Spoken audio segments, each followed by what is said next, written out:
ሰላም ክቡራትና ክቡራን የእርከን ኒውስ አድማጮቻችን፣ በዛሬው ዝግጅታችን ሁለት ወሳኝ ዓለም አቀፍ ዜናዎችን እናቀርባለን። በመጀመሪያ በኢራን የሚደገፉት የየመኑ ሁቲ አማጽያን በሳውዲ አረቢያ ላይ ስላወጁት የባህር እገዳ፣ ቀጥሎም አሜሪካ ለበርካታ የአፍሪካ ሀገራት ስላወጣችው ጥብቅ የጉዞ ማስጠንቀቂያ እንመለከታለን።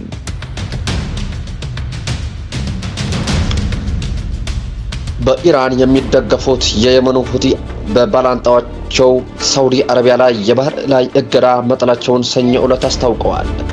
ይህ እርምጃ ባለፉት ሳምንት በሁለቱ ወገኖች መካከል ከዓመታት በኋላ ለመጀመሪያ ጊዜ የተከሰተውን የተኩስ ልውውጥ ተከትሎ የመጣ ሲሆን በቀጠናው ያለውን ውጥረት በእጅጉ አባብሶታል። የአማጽያኑ ወታደራዊ ቃል አቀባይ ብርጋዴር ጄኔራል ያህያ ሳሪ በቪዲዮ መግለጫ እገዳውን ወዲያውኑ ተግባራዊ እንደሚሆን እና አይን ስለ አይን በሚል መርህ ላይ የተመሰረተ መሆኑን አስታውቀዋል። ቃል አቀባዩ ለእገዳው በእገዳ ምላሽ እንደሚሰጡ አጽንኦት ሰጥተው ተናግረዋል።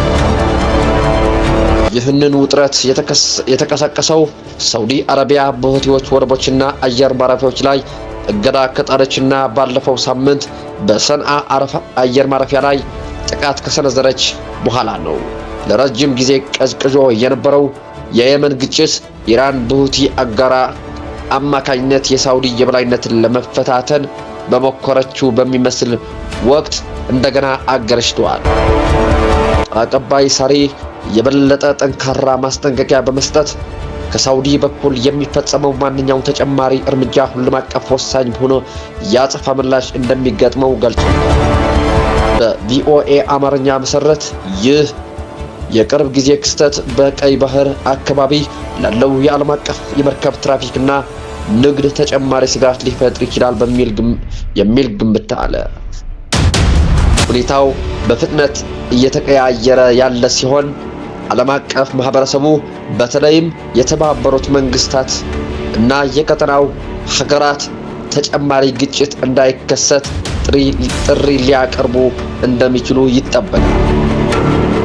በሌላም ዜና የዩናይትድ ስቴትስ የውጭ ጉዳይ ሚኒስቴር በርካታ የአፍሪካ ሀገራት በከፍተኛ ደረጃ አትሂዱ የጉዞ ማስጠንቀቂያ ዝርዝር ውስጥ አካቷል።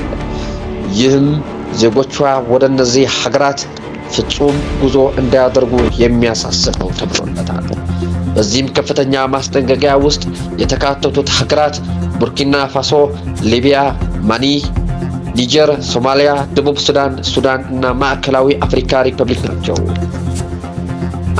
እንደ ቻድ እና ዲሞክራቲክ ሪፐብሊክ ኮንጎ ያሉ ሀገራት ደግሞ በተለይ ከጎረቤት ሀገራት ጋር በሚያዋስኑ ድንበሮችና ከፍተኛ ስጋት ባለባቸው የተወሰኑ ግዛቶች ላይ ተመሳሳይ የደረጃ 4 እገዳ ተጥሎባቸዋል።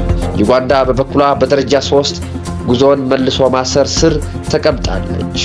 ይህ ማስጠንቀቂያ የወጣው እያንዳንዱን ሀገር የጸጥታ ሁኔታ መነሻ በማድረግ ነው። ዋነኛው ምክንያት የሽብርተኝነት ስጋት፣ የእርስ በርስ ግጭቶች፣ የታጠቁ አማጽያን ጥቃት እና ለአሜሪካ ዜጎች ሊሰጥ የሚችለውን የቆንስላ ወይም የድንገተኛ ጊዜ ድጋፍ እጅግ ውስን መሆኑ ናቸው። ይህ የደረጃ 4 ዝርዝር ከአፍሪካ ውጭም ሌሎች በከፍተኛ ጦርነት ወይም የፖለቲካ ቀውስ ውስጥ የሚገኙ ሀገራት ያካትታል። እንደ ሩሲያ፣ ዩክሬን፣ አፍጋኒስታን፣ ሰሜን ኮሪያ፣ የመን፣ ሶሪያ፣ ቬንዙዌላ፣ ኢራን እና ጋዛ በዝርዝር ውስጥ ይገኛሉ።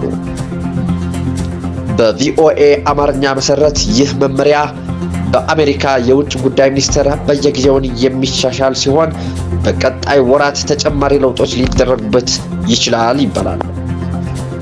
ይህ ዕለታዊን ብለን ያዝነው ዜና ይህ ይመስላል።